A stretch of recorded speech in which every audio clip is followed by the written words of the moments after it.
از ساعت 12 شب یکشنبه 12 فروردین ماه 1358 هجری شمسی رژیم کشور ایران عزیز با پیام امام خمینی رسما جمهوری اسلامی اعلام می‌گردد. نقطه آغاز اینجا بود. آغاز نموداری که بعدها اون رو مهندسی انتخابات لقب دادن. جمهوری اسلامی طرفدار ضعفاست، فقط طرفدار ضعیفه. به خاطر ضعیف و اون رهبر ما هم که زندگیش معلومه مشخصه، فقط طرفدار ضعیف. نموداری که هرچه از روزهای نخست انقلاب فاصله گرفت، سیر صعودیش تندتر شد.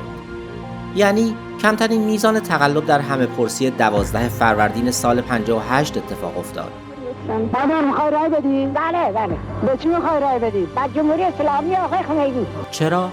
چون با توجه به فضای انقلابی اون روزها و محبوبیت آیت الله خمینی در میان مردم، نه نیازی به دستکاری آرا بود و نه اصولاً انقلابیون اونچنان احاطه‌ای بر اوضاع داشتن که بتونن نتایج انتخابات رو دستکاری کنن. ملاحظه می‌فرمایید که در تمام ایران حدود 140,000 نفر نه گفتند، یعنی در مقابل 20,360,000 آری فقط 140,000 نفر نه گفتند. اما این به معنای صحت و سلامت همه‌پرسی 12 فروردین نبود، چون فریب بزرگتری در این میون پنهان بود.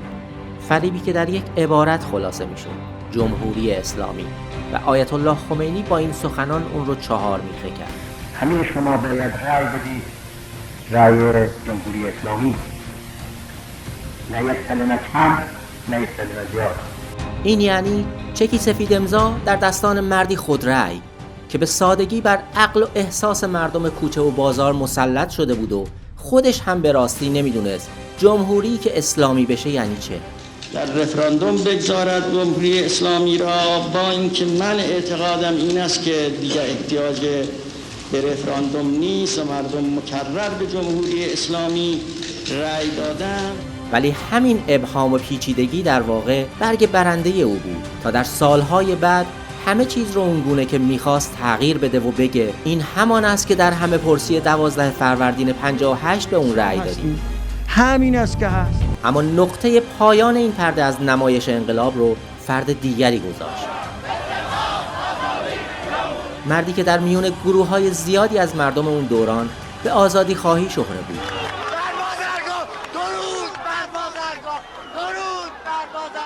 کسی که به جای محترم شمردن دو رکن اصلی مردم سالاری، یعنی آزادی بیان و رعایت حقوق اقلیت، پیروزی 98% جمهوری اسلامی رو چماق کرد و بر سر 2% مخالفی که به شرایط اون روزهای کشور معترض بودند کوبید.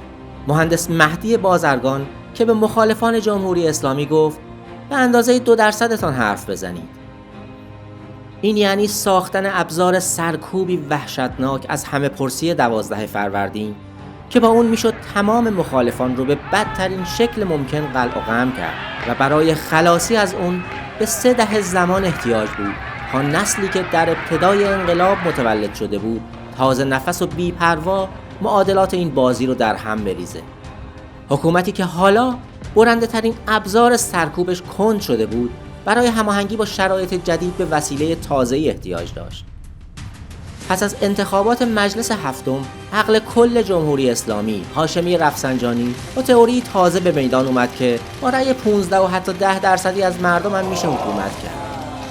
ابزار جدیدی که از مردم فوجی سیاه لشگر میساخت که میزان مشارکت و نظرشون اهمیتی نداشت و تنها باید حضورشون در انتخابات جوری مهندسی میشد که مشروعیت مردمی حکومت رو به دنیا القا کنه.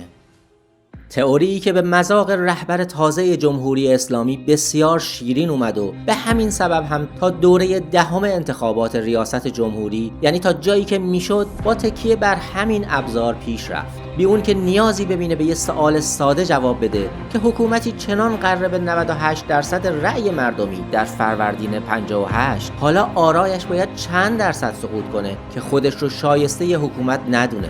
5%؟ 2%؟ بسیار خوب و سمبولیکی بود. درست در بزنگاهی که این سوال میرفت تا به گره ذهنی گروه قابل توجهی از مردم بدل بشه، باز یه بار دیگه صحبت‌های زیرکانه هاشمی رفسنجانی که گفت اگه مردم نخوان ما میریم به کمک جمهوری اسلامی اومد. اگه نخوان یعنی در نخواستن مردم تردید وجود داره و مردم چطور باید میگفتن که واقعا این حکومت رو میخوان یا نه، باز در حاله ای از ابهام بود. ابهامی که باز بیش از 10 زمان لازم داشت تا جامعه از پیچ اون گذر کنه. مردم ناراضی‌اند و حالا گروهی از همین مردم و فعالان اجتماعی تنها راه رو در به راه انداختن کارزار نب جمهوری اسلامی دیدن که رأی، نظر و حق مردم رو بیرون از صندوق‌های متداول جمهوری اسلامی جستجو میکنه. اسلامی رو. پس من به جمهوری اسلامی نه گفتم. رویش سبز مام ایران، ریسمان.